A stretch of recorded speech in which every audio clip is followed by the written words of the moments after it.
Hamas के political chief Ismail हानिया और Hezbollah के वरिष्ठ कमांडर फवाद शुक्र की हत्या के बाद से मध्य पूर्व में तनाव बढ़ा हुआ है। ये तनाव किसी भी वक्त एक विनाशकारी जंग का रूप ले सकता है। दुनिया की बड़ी बड़ी ताकत इसे रोकने में लगी है, लेकिन संयुक्त राष्ट्र संघ में ईरान के प्रतिनिधि आमिर सैयद इरवानी ने साफ किया है कि इजरायल को ईरान अकल्पनीय दंड देगा। ईरान ने इससे पहले भी 13 अप्रैल को इजरायल पर करीब 300 रॉकेट और ड्रोन से हमला किया था, लेकिन ईरान के 99% रॉकेट्स को इजरायल ने अमेरिका और उसके अरब सहयोगियों की मदद से नाकाम कर दिया है। एक बार फिर ईरान ने इजरायल को हमले की धमकी दी है। इस बार हमला पहले की तरह नहीं बल्कि बड़ा और कहीं ज्यादा खतरनाक हो सकता है। ईरान के हालिया बयानों से तो ऐसा ही लग रहा है। अमेरिका कई अरब देश से बार बार आग्रह कर रहा है कि वो ईरान पर हमला न करने के लिए दबाव बनाए। इसी सिलसिले में जॉर्डन के विदेश मंत्री ने भी ईरान का दौरा किया था, लेकिन ईरान अपनी बात पर अटल है और बार बार धमकी दे रहा है कि वो इजरायल को उसके किए का सबक जरूर सिखाएगा। अब सवाल उठने लगे हैं कि अगर इस तनाव ने जंग का रूप लिया तो दुनिया की दूसरी बड़ी ताकतें किस तरफ खड़ी होंगी। ये बात नई नहीं है कि फिलिस्तीन और इजरायल के संघर्ष में ज्यादातर पश्चिमी देशों का झुकाव इजरायल की तरफ रहा है।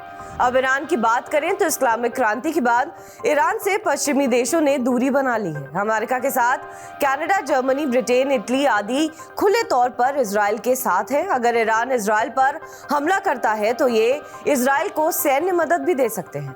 अमेरिका और ब्रिटेन ने पहले ही अपनी मौजूदगी मध्य पूर्व में बढ़ा दी है।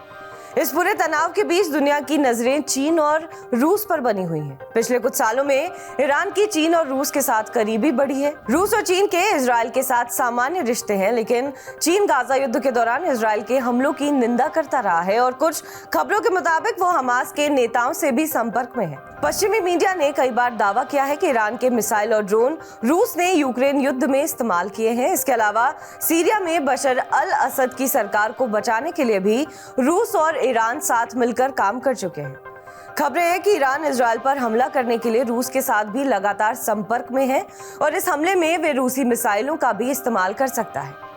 चीन के लिए ईरान बेहद जरूरी है। वे उसके बेल्ट एंड रोड इनिशिएटिव का भी हिस्सा है। चीन नहीं चाहता है कि मध्य पूर्व में तनाव बढ़े। पहले भी चीन तनाव की वजह से अपने निर्यात पर असर झेल रहा है। चीन ने ज्यादातर मौकों पर दोनों ही पक्षों से तनाव कम करने की अपील की है। अरब देश किस तरफ है? अरब देशों की बात करें तो इस युद्ध में सऊदी अरब, कतर, यूएई और ओमान अहम किरदार अदा कर रहे हैं।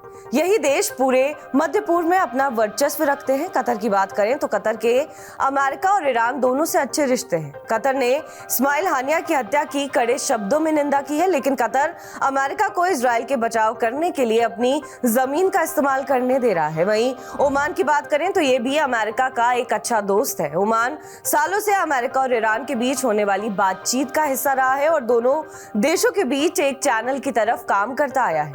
वहीं सऊदी अरब मध्य पूर्व में अमेरिका का सबसे बड़ा रणनीतिक साझेदार है और ईरान के साथ उसकी कई मुद्दों पर अनबन रही है। 10 मार्च को चीन की मध्यस्थता में दोनों देशों ने आपसी रिश्तों को बहाल किया था। गाजा युद्ध में सऊदी अरब भी इजरायल का विरोध करता रहा है, लेकिन उसने इजरायल के खिलाफ कोई कड़ा कदम नहीं उठाया है। ईरान अगर हमला करता है तो माना जा सकता है कि सऊदी अरब अपने आप को दूर रखेगा और वो ना तो अमेरिका और ना ही ईरान का खुले तौर पर साथ देगा। अगर इजरायल के खिलाफ बयानों की बात की जाए तो तुर्की के राष्ट्रपति रेसेप तैयब अर्दोगन सबसे आगे रहे हैं। हाल ही में तुर्की ने गाजा पर इजरायली आक्रामकता के खिलाफ उसके साथ अपने व्यापारिक संबंध खत्म किए हैं। एर्दोगन के आलोचकों का दावा है कि इजरायल की ओर जाने वाला तेल ज्यादातर तुर्की की बंदरगाहों से ही होकर जाता है, जिस पर तुर्की ने अभी तक रोक नहीं लगाई है। भारत के रिश्ते ईरान और इजरायल दोनों के साथ ही दोस्ती वाले हैं। भारत का गुट निरपेक्ष रहने का इतिहास रहा है। इस तनाव के दौरान भी भारत दोनों पक्षों से तनाव कम करने का आग्रह कर रहा है।